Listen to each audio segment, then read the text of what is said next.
रमजान मुबारक की आखिरी रात और ईद का चांद भी नजर आ गया। सैयदा खातून जन्नत नमाज इशा अदा करके फारिग हुई तो हसनैन करीमैन खेलते खेलते आ गए।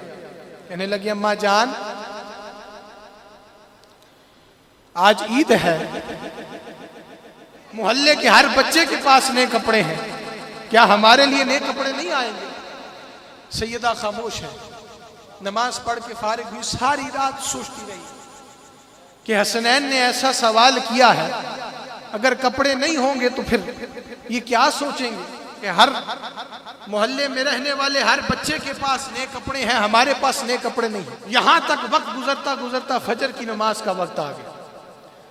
सैयदा इस बेचैनी में है कि अब क्या होगा, ख्याल हसनैन के कपड़ों की जानिब। अल्लाह अकबर। नमाज अदा की, दुआ करती हैं कि मौला मेरे पास तो बज़ाहिर कोई इंतजाम नहीं है और मैंने अपने हसनैन को हामी भी भर दी है और कह दिया, बेटा आपके लिए सुबह कपड़े नए आ जाएंगे, फिक्र ना करो। ऐ मेरे शहजादों, सुबह कपड़े नए आ जाएंगे, फिक्र ना करो।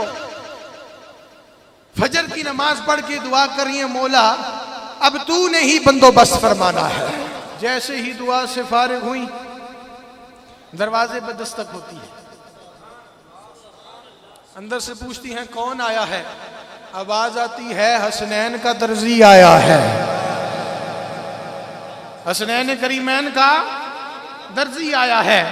दरवाजा खोलती है कि नूरी सूरत वाला शख्स खड़ा है, हाथ में दो जोड़े हैं और दोनों एक जैसे जोड़े हैं। पेश करता है, कहता है, या शहजादी कौनैन, आज ईद का दिन है, हसन को भी पहना दीजिएगा, हुसैन को भी पहना दीजिए। आप समझ गए, ये कोई आम आदमी नहीं है।